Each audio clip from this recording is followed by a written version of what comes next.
gna gna gna, le Pixel 3 il fait de très bonnes photos avec un seul capteur. Ouais, gna gna gna, avec les 3 capteurs du Galaxy S10, on peut avoir du zoom et un ultra grand angle. Ouais, gna gna gna, avec un capteur TOF en plus, on peut capturer des objets en 3D. Ouais, tu parles. Gna gna gna, avec 5 capteurs, mais qu'est-ce qu'on peut faire avec 5 capteurs? Salut à toutes et à tous, c'est Geoffroy de Frandroid et aujourd'hui je suis là pour vous parler du Nokia 9 PureView. Vous êtes prêts? C'est parti.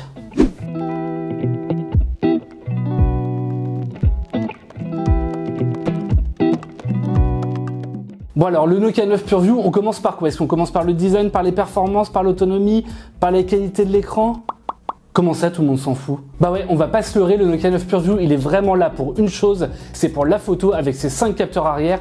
Et bah forcément, on va commencer directement par les performances photo, le reste viendra ensuite. Bon, autant vous le dire tout de suite, le Nokia 9 PureView, c'est pas vraiment une nouveauté. C'est un téléphone qu'on a vu commencer à circuler l'été dernier, en 2018. Et déjà à ce moment-là, eh bien, on s'interrogeait un petit peu sur l'intérêt que pourrait avoir 5 appareils photo au dos.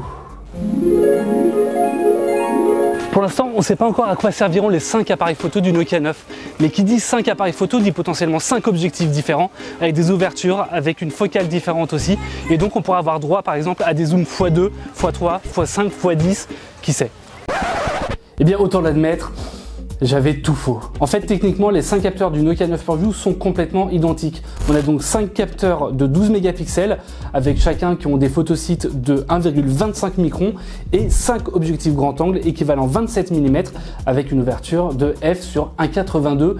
C'est complètement logique et normal, c'est vraiment ce qu'on trouve sur la plupart des smartphones aujourd'hui. Par contre, pour la polyvalence, eh bien on repassera. Parce que effectivement, en ce début d'année 2019, on voit de plus en plus une multiplication des appareils photo au dos des smartphones.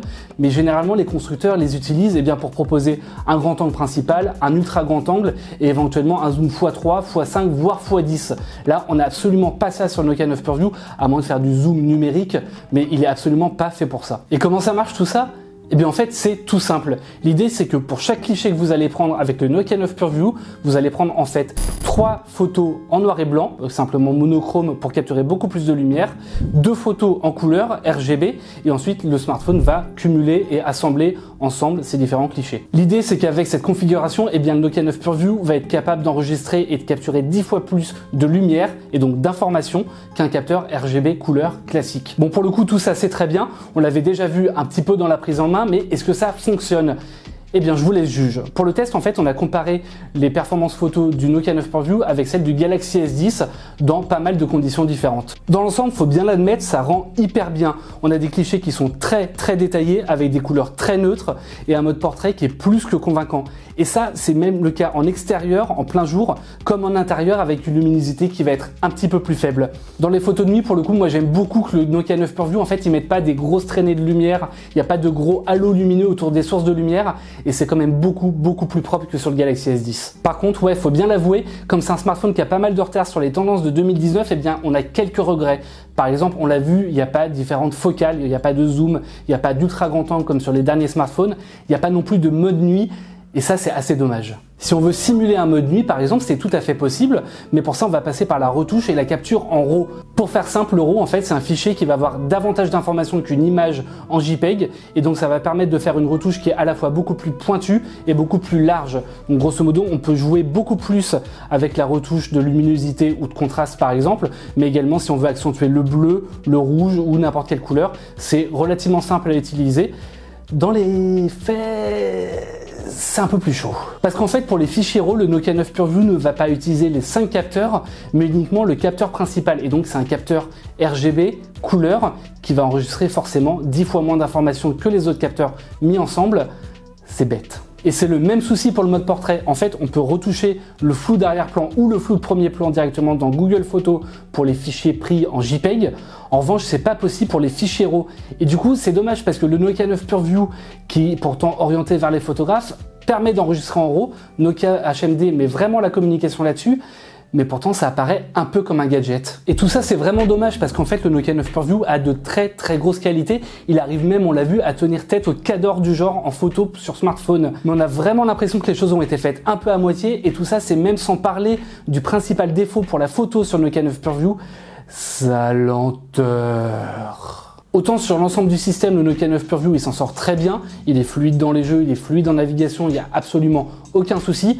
Autant pour la photo, eh bien c'est très lent, vraiment très lent. C'est-à-dire qu'il faut parfois une dizaine de secondes entre le moment où vous avez capturé la photo et le fait de pouvoir la regarder simplement complète, une fois le rendu terminé, directement à l'écran. Et c'est long, 10 secondes.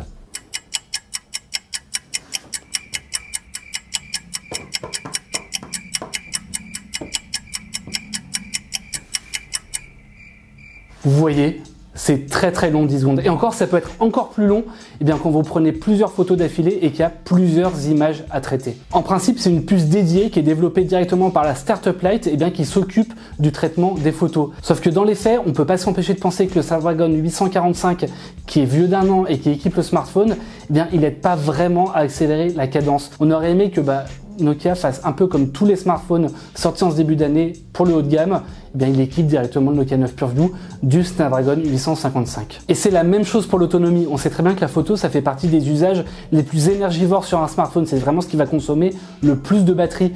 Et pourtant, HMD, ils ont intégré qu'une batterie de 3320 mAh sur le Nokia 9 PureView.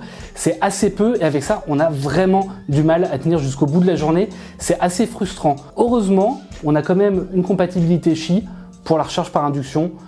Ça compense. Bon, tant qu'on est dans les défauts et les frustrations, on va parler rapidement du lecteur d'empreintes digitales parce que c'est très bien, il est intégré dans l'écran, ça le positionne comme un smartphone haut de gamme, voire premium.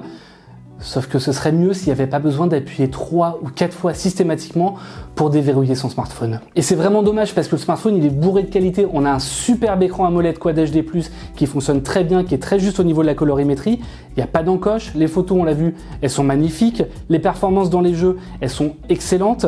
Et le logiciel Android 9.0 Pie, il fonctionne très bien. Et en plus, on a le label Android One qui garantit une mise à jour de 3 ans. Franchement, sur le papier, c'est très bon. Mais à l'usage, le smartphone, il est quand même très frustrant. Il est bourré de petits défauts, à commencer par la lenteur extrême de la capture de photos. Et tout ça, autant ça en fait un très bon appareil photo, autant ça en fait malheureusement pas un bon smartphone. En tout cas, merci à toutes et à tous d'avoir suivi cette vidéo. N'hésitez pas à retrouver dans la description ou en haut à droite le test complet du Nokia 9 PureView. Vous retrouvez également en lien dans la description les meilleures offres pour l'acheter si jamais vous en avez quand même envie. N'hésitez pas à vous abonner à la chaîne YouTube pour trouver des différents tests. On a par exemple testé récemment le Galaxy S10 de Samsung ou le Xiaomi Mi Mi 9. Et quant à moi, je vous dis à très bientôt sur Android. Mais à l'usage, le smartphone, il est quand même hyper frustrant. Il est bourré de petits défauts, à commencer par la lenteur de la capture de photos. Et ça en fait vraiment... Je sais pas comment finir cette phrase parce que c'était pas ça.